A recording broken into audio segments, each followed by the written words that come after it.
बिस्मिल्लाहिर्रहमानिर्रहीम।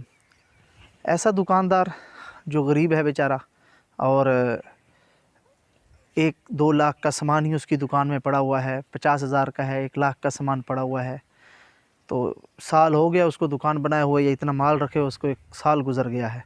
अब रमज़ान मुबारक आता है तो वो कहता है यार मैं तो ख़ुद गरीब हूँ, मैं क्या ज़कात दूँ, मेरी दुकान में तो माल ही बस 70-80 हज़ार का या 1 लाख का पड़ा हुआ है। तो याद रखें, चूँकि दुकान का जो माल है ये माल तिजारत है। दुकान किसी चीज़ की भी हो, शॉप आपकी अगर मिसाल के तौर पर आप चीनी वग़ैरह ये करियाना का सामान लेकर आते हैं, आप मेडिकल हॉल बनाया हुआ है, मेडिकल स्टोर है, या कोई और शॉप है, जो ऐसा सामान आप लाए हैं जो आपने आगे बेचना है, तो ये माल तिजारत के हुक्म में है। और जिन चीज़ों पर ज़कात लाज़िम होती है वो 4 चीज़ें हैं। अव्वल, आपके पास 7.5 तोले सोना है तो अब आप पर ज़कात लाज़िम है, जिसमें 1 साल उस पर गुज़र गया है। या आपके पास 52.5 तोले चांदी है, या उसके बराबर जितनी 52.5 तोले चांदी की मार्केट वैल्यू है, जैसे इस साल कमोबेश 1 लाख या 99,000 रुपये बताए गए हैं, 99,000 रुपीज़ बताए गए हैं, तो ये मालियत है। या आपके पास चौथी चीज़ है माल तिजारत। माल तिजारत वो माल जो आप आगे बेचने के लिए लेकर आए हैं।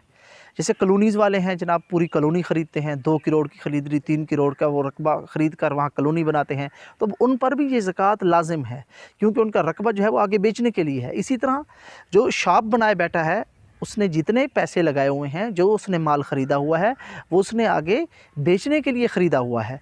अब मिसाल के तौर पर पिछले साल यकम रमज़ानुल मुबारक में उसकी दुकान में सामान था 2 लाख का, 1.5 लाख का।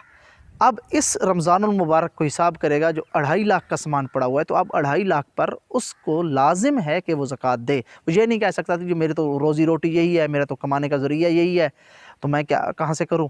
और दूसरी सूरत ये कि अगर सामान कम है, मिसाल के तौर पर 50-60 हज़ार का सामान पड़ा हुआ है, साथ उसके पास कोई प्राइस बॉन्ड पड़ा हुआ है 40-50 हज़ार का, या उसके पास कोई 1-2 तोले 1 तोले सोना पड़ा हुआ है, तो अब ये सब चीज़ें मिलकर चूँकि 99,000 तक पहुंच जाती हैं, तो अब भी इस पर लाजिम है।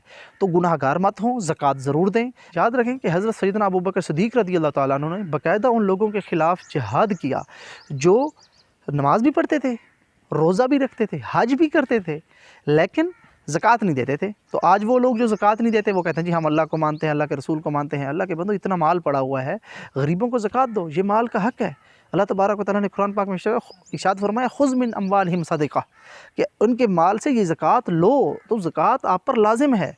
अगर आप नमाज में, हज़रत अबू बकर सिद्दीक़ रज़ियल्लाहु ताला अन्हु ने फरमाया था, आपने फरमाया जो नमाज में और ज़कात में फ़र्क करेगा तो मैं उससे जिहाद करूँगा। यानी कि नमाज को तो फ़र्ज़ समझते हैं आप, जबकि रोज़े को भी फ़र्ज़ समझते हैं, ज़कात को आप शायद फ़र्ज़ से कम दर्जा समझ रहे हैं, तो ऐसा नहीं है। अल्लाह तबारक व तआला कुरान पाक में इरशाद फरमाता है, अल्लाह फरमाता है वल्लज़ीना यकनिज़ून ज़हबा वल फ़िद्दता वला युनफ़िक़ूनहा फ़ी सबीलिल्लाह फ़बश्शिरहुम बिअज़ाबिन अलीम, कि जो ये माल जमा करके रखते हैं और जो माल का हक़ है, ज़कात माल का हक़ है, वो भी आप नहीं देते, तो अल्लाह फरमाता है फिर उनको अज़ाब की खुशखबरी दे दो। तो आप पर जो ज़कात बनती है वो ज़रूर निकालें।